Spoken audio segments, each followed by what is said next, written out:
सुप्रभात मेरे प्रिय विद्यार्थियों, आप सभी का हार्दिक स्वागत है कक्षा 5वीं के ई लर्निंग हिंदी के रिमझिम की कक्षा।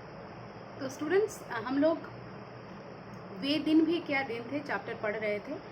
कल हमने पढ़ लिया था कि कैसे बच्चे जो हैं डेली मतलब 2155 के बच्चे कैसे डेली कंप्यूटर स्क्रीन के सामने बैठ के अपनी पढ़ाई लिखाई करते हैं और उनको वही जो है लगता है कि यही पढ़ाई है, यही स्कूल है। और इस वजह से क्या होता है कि उनको जब कुम्मी को रोहित बताता है कि उस किताब में स्कूल के बारे में लिखा गया है तो वो बहुत दंग रह जाती है। वह सोचती है स्कूल भला ऐसी क्या बात है, वो एक बोरिंग सी जगह है, स्क्रीन के सामने बैठो, वहाँ पर आपको जो निर्देश दिए जाते हैं उसी हिसाब से डेली का डेली याद करो, यही तो स्कूल है। अब इसके बारे में लिखने का क्या है, क्योंकि कुम्मी को हमारे आजकल के ज़माने के स्कूल के बारे में कोई आइडिया नहीं होता है। ठीक है स्टूडेंट्स, तो यहाँ तक हमने पढ़ लिया था। आगे पृष्ठ संख्या 63 निकाल लीजिए। सारा गृह कार्य करके दूसरे दिन उसी मशीन में डाल देना होता है।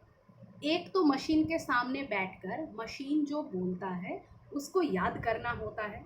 उसके बाद क्या करना होता है, उसके बाद सारा गृह कार्य करके उसी में डाल देना भी होता है। ठीक है, जैसे आप लोग अभी ई पोर्टल के ज़रिए होमवर्क करके अपलोड कर देते हैं ना, तो इसी तरह से उनको करना पड़ता है। अभी आप लोग सोचिए, कुछ दिन पहले जब ये महामारी नहीं फैली थी तब आप लोगों को यदि मैं कहती कि बेटा ठीक है आप स्कूल नहीं आ पा रहे हो तो आप अपना होमवर्क करके मुझको अपलोड कर देना, तो आप दंग रह जाती कि ये प्रोसेस कैसे हो सकता है। लेकिन अभी ये प्रोसेस चल रहा है इसलिए आप सोच रहे हैं हाँ ठीक है ये भी तो हो सकता है, हम लोग तो अभी ऐसे ही कर रहे हैं। लेकिन ज़रा फ्लैशबैक में जाइए, कुछ महीने पहले जाइए। अभी आप लोग क्लास 5 में हैं, आप लोग जब क्लास 4 में थे उस वक्त पर जाइए और मुझे बताइए क्या तब ये मुमकिन था?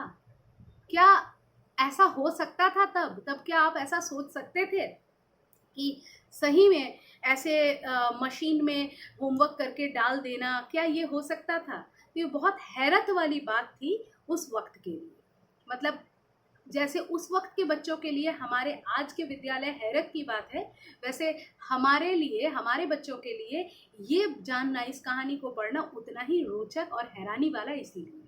ठीक है, फिर क्या होता है कि हमारी गलतियां बताकर फिर वह हमें समझाती है मशीन, फिर उनको उनके मिस्टेक्स गिना देती है और मिस्टेक्स में कहाँ क्या हुए थे ये उनको समझाती है। एक विषय पूरा होने पर वही मशीन हमारी परीक्षा लेकर हमें आगे पढ़ाना आरंभ कर देती है। अब एक सब्जेक्ट जब पूरा हो गया या एक टॉपिक जब पूरा हो गया तो वही मशीन हमारी परीक्षा लेती है और जब हम परीक्षा में उत्तीर्ण हो जाते हैं तो फिर वो टॉपिक उस टॉपिक के बाद वो नेक्स्ट टॉपिक स्टार्ट कर देती है। ये तो है स्कूल। कहते कहते कुम्मी थक गई। कुम्मी थक गई, अरे यार ये तो डेली का प्रोसेस है, हमारे तो रोज ही ये दिनचर्या है, ये तो हमारे साथ रोज हो रहा है, अब क्या डिस्कस करना इसको। ठीक है, अंत में बोली कितना उबाऊ होता है यह सारा स्कूल का काम। अंत में बोली बाप रे कितना उबाऊ, कितना बोरिंग होता है ये स्कूल का काम, क्या इसको लेकर इतना डिस्कस करना, आप लोग भी क्या लेकर पढ़ गए भाई। ठीक है, रोहित मुस्कुराते हुए उसकी बातें सुन रहा था। जब वो ये सब बोल रही थी तब रोहित कुछ नहीं बोला, रोहित ने उसको बिल्कुल भी रोका टोका नहीं, रोहित चुपचाप उसकी ये बातें सुन रहा था।